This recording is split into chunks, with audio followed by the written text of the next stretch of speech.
It's now my pleasure to introduce the College of Communication Commencement speaker, someone who has certainly made us proud over the years. It's Debbie Liebling.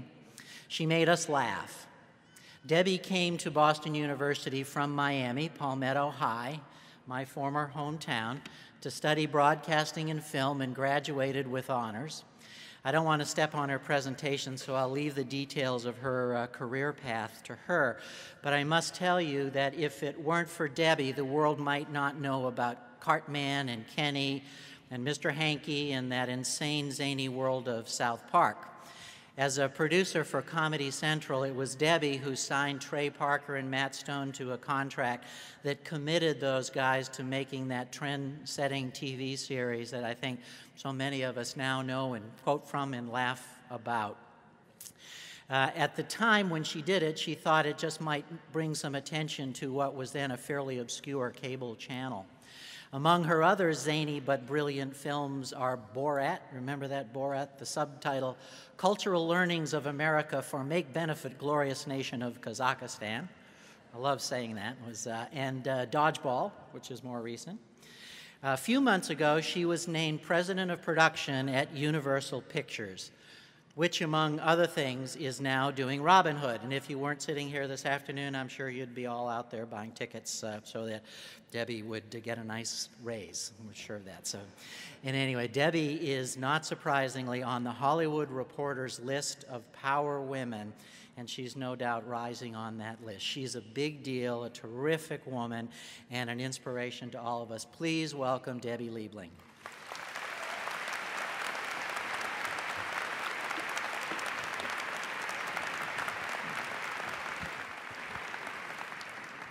Hi.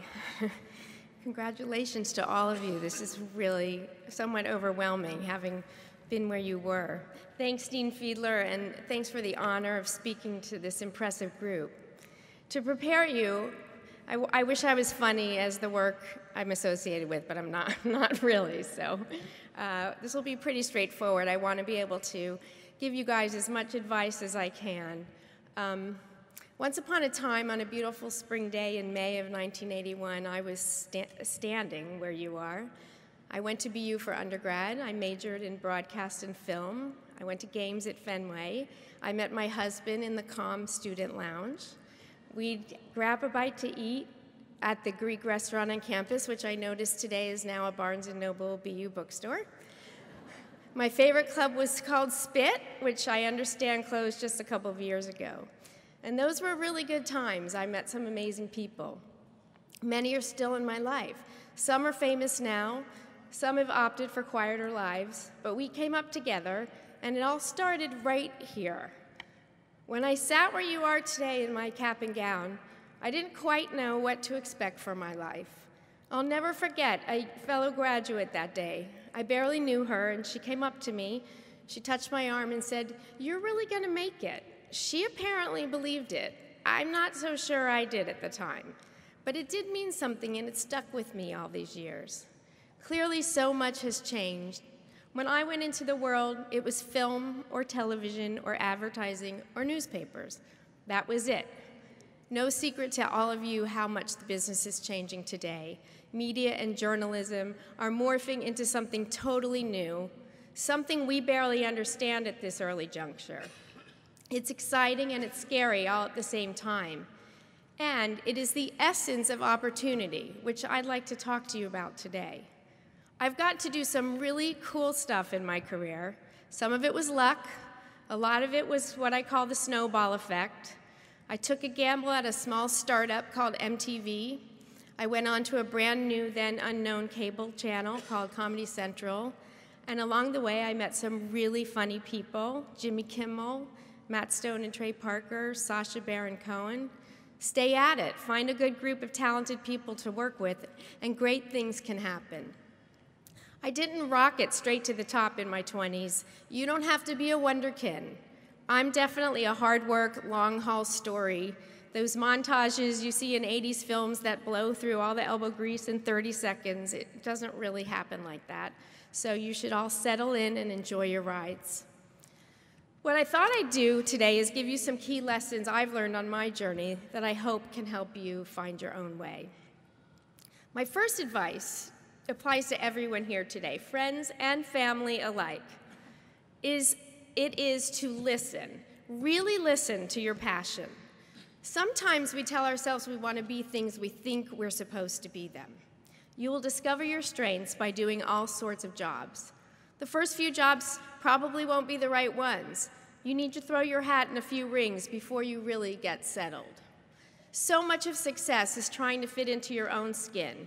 And in your 20s, that's rarely possible. There's just too much to try on. Trust that voice when you think, this doesn't feel right, or I don't know what I want to be doing, but I know I don't want to be doing this. At my graduation, I was convinced I wanted to be a filmmaker. At school, I'd drag my film across town on the subway to get to a lab in East Boston to get it processed, and then I'd drag it back and book time on the Steinbeck editing machine. What a great time you live in today. You have all the tools right at home to create and share your work with the world. The more you can develop your voice and gauge a response, even if it's among friends and peers, it's a shortcut to getting into the business that you desire. The internet has become a true medium for people to express themselves. And yes, people in my jobs do look. We check out Funny or Die all the time. If someone on YouTube does some crazy sci-fi effect they made at home and it costs millions, looks like it costs millions, we want to meet that person. So whether you're looking at journalism or advertising or the creative arts, whatever your medium, the more you create, the more you will find your voice and gain your confidence. What do I tell writers? Don't talk about it, write it. Write and write. Produce and produce. Create and create. Eventually, you'll have enough to get someone to take a look. Listen to yourself, trust yourself, put yourself out there. That's what your 20s are all about. Seek out those things that make you feel a certain way. Find your passion, and you will find your strength. You start by getting in the door.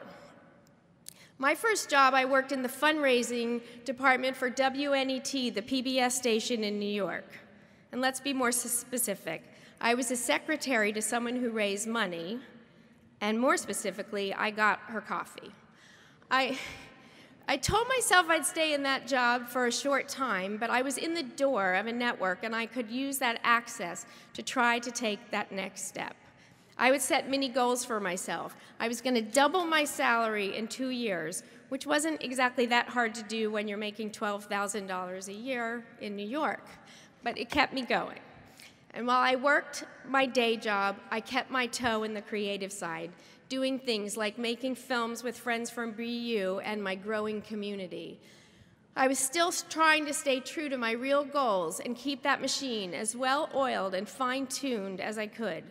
6 months in, I was able to get onto someone else's desk at WNET, and within 2 years, I was producing. I took every opportunity at work and in my growing outside network to create and to build my experience. It wasn't a day job, but it was a way of life. Seeing it from the other side now as an executive, I can tell you without qualification, take the initiative. I can count on one hand the number of interns who have ever come into my office and told me what they wanted to do and offered to do something outside of their official assignments. Anyone who ever gets ahead makes more of the job than was ever described to them initially. You want to take that next step? Find a way to make yourself indispensable. You're never just an assistant. If you love comic books, be the comic book expert. You can find and create opportunities if you let yourself be known. There have been so many interns in the course of my career. Literally hundreds swam by like fish, but every once in a while, one of them went out of their way. Did I have anything extra they could read for me over the weekend? Could they come to a shoot because they wanted to learn more? I never said no, and the next time I saw them, I knew them. Make the most of each experience. Accomplish something everywhere you are. If your first job is to put Scotch tape on the door, then be the best Scotch taper there ever was, because someone will appreciate that and remember you. And in a very tough business, there's still a lot of goodwill to help people who try hard. Another way to stand out early in your career is to be a student of your business. Even if you don't have a job yet, be up to date on the trends and the people. If you're sitting down for that first interview in a movie studio, TV station, newspaper, or marketing company, and you know what accounts they have, the shows they have, the key people who work there, the leaders of their industry, then I would think, I don't have to teach this person from scratch. They can hit the ground running. People who come in and know the movies we are working on make an impression. They took the time to read up about what we do instead of simply showing up and declaring that they want to be in the movie business. And that applies across the board, no matter your discipline. Major media, advertising, films, and television are not like the rest of the grown-up business world. Recruiters don't come out from Hollywood to colleges. We don't have to, because the best and the brightest come to us, and they line up and they beg to be in this business. You have to find ways to distinguish yourself. At this stage of the game, it's all about proximity. You want to be opportunity adjacent, sitting yourself near and around the thing you want. If you can't yet be the president, then be the assistant to the president so you can learn how it's done. Yes, you might answer phones or copy scripts, but it's easier to go walk over to that person's desk and talk about the thing you're really interested in doing. And be patient. Life doesn't happen at warp speed. Don't expect to be a vice president in 5 minutes. Have the ability to recognize, this job may not be exactly what I want, but I can see over the hill. I'll stay here for a while and I can see if I can get myself there. Be aggressive and go for it, but know when you're ready. Know what you don't know and be proactive about learning it. There's ambition and there's arrogance. Don't be that person with a sense of entitlement. Recognize the value of hard work, and if it doesn't feel like a means to an end, don't be afraid to move on. That's what I did in my early days in New York. A friend of my boss was a senior executive at MTV, and she got me in the door there. And I went over early, about a year in, back when MTV actually showed music videos. It was essentially a startup, but it was also a cultural phenomenon. It was a launch pad with real cachet, similar to companies like Google are today. Many of my coworkers from MTV have gone on to great success. Being part of something that's cutting edge is a huge advantage. There can be a disadvantage if you're too far ahead of the curve because you can be completely on your own. But if you're lucky enough to be with the curve, you can gain some clout and legitimacy. MTV was my calling card in that way. The media business chases heat, and anyone who worked at MTV was considered cool, even though I wasn't. It blew doors open. And from there, I went into TV at NBC and HBO, and they were dazzled by the fact that I'd worked at MTV. Their mentality was, she must know. If we stick with the guy who's done it for 30 years, we might miss something. And that's basically the advantage of youth. You bring something new and fresh to the table. Every generation has its own prism through which it sees the world. You will recognize things we can't. In today's fractured world, the path is less clear than ever, and there are a multitude of avenues to go down. In that disruption lies an advantage for those who aren't beholden to the old ways, but can see and spot the next opportunities. So keep your eyes open for that new thing that excites you. A big part of it in the creative business, regardless of which area you're in, is people. At MTV, I met a lot of people who were growing up in their careers too. We all liked working together. So as I started freelancing as a TV producer, we called on each other. It's something I'd started at school. I'd get my friends at the School of Fine Arts to be in my student films. While I was getting coffee in New York, I'd go to the actor studio. Someone writes, a few acts, someone else directs. Hollywood is full of these stories, the groups who made it together.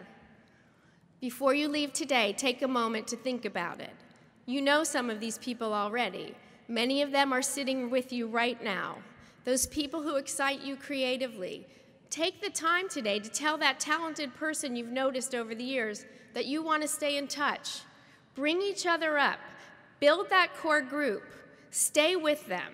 Somebody's going to make a connection that will make a connection that ultimately will lead to you. How did it work for me? That boss at MTV, the one I hadn't worked for in a long time, became CEO of Comedy Central. And when I came over, we had nothing. My boss called the network a fixer-upper. We had Mystery Science Theater 3000 and reruns of a BBC sitcom. I knew of Matt Stone and Trey Parker from a freelance job. A friend of mine had commissioned a short from them, the now famous Jesus versus Santa Claus. I got their phone numbers my first week on the job. They came and pitched me the whole world of South Park, and I bought it. They were just out of college like you. They'd never been in a meeting at a network. They didn't have money to pay for parking. They lived in an apartment with 8 other guys. They were passionate about what they were doing. And when I asked for their draft script, they told me it was in their friend Jason's car, who was on his way to Denver, and they had no idea when he was coming back. They didn't exactly have a master plan, but they did it. And it goes to show you that true talent is rewarded. As the biggest advocate for the show, I was convincing the network censors, making the argument for satire. There was a lot of toe tapping. Nobody had ever seen anything like it, so they were afraid of it. It was nuts, and for me, it was heaven for years. And then one day, I got fired. My boss left. The new boss brought in someone else. And that was that. It happens quite often in corporate-run media companies. There I was with these great shows thinking I was indispensable. I believed that if I got straight A's on all my papers that I'd be fine. But it doesn't always turn out like that. You're going to have successes and failures, and you can learn from both. It's important to make sure you have something outside that is fulfilling and keeps you grounded. For me, it is my family. It can help you keep your perspective. It can help you see that what may seem at the time to be a terrible thing could turn out to be a new door opening, the next chapter, a fresh page. That's what it was for me. It was because of that devastating experience that I went into the movie business. At that point, as a working mom, being an executive in an office was appealing. And I started to realize that I was pretty good at guiding creative people. And I learned just now that I guess I'm a connector, which I didn't know the word for, but I think that's what I am. I get genuinely excited when I see a great new talent, writer, filmmaker, actor, I can shepherd to a place that other people can see it too. And that's when I figured out what I was really good at, helping creative people be the best they can be. That's my passion. That's what I really love. And when an artist tells me, you made me better, you made this story better, it really means something to me. If you have to take it all away, that's the thing I'd fight hardest to keep, and probably my assistant too. South Park and Borat changed the culture. They tested the mediums. There are people who are talented and people whose jobs are to recognize and harness talent. That's what we do as people who run media companies. We have no business without writers, directors, actors, filmmakers. We have no business without these visionaries. Our job is to identify them and create an environment in which they can thrive. And what I say to you today is, we are always looking for more. The journey, it never ends. It's a road I consider myself still on today. I can't stand here and tell you what I'm doing in 3 years. I have no idea. You never really get to throw that question away. We're not dentists. The business changes around us. Our skills adapt. It's evolutionary. You can influence it, but you can't control it. So what do you do tomorrow? Or maybe in September if you want to take a little break? You make the most of every opportunity. You create and keep connections with people who inspire you. Keep your eyes open for that next exciting thing. Have patience. It's a tough job market, but many of us are getting older, and there's always a new generation to cycle through. Take the initiative. Stay open with yourself as you change and adapt and explore the world around you. And once you find what you love, stay near what you love. What is success? At the end of the day, it's the quality of your life. Stay true to yourself, nurture your talent, engage this extraordinary creative business community around you, and you will go far in this life. Congratulations, class of 2010. It's your turn now, and I can't wait to see what you've got.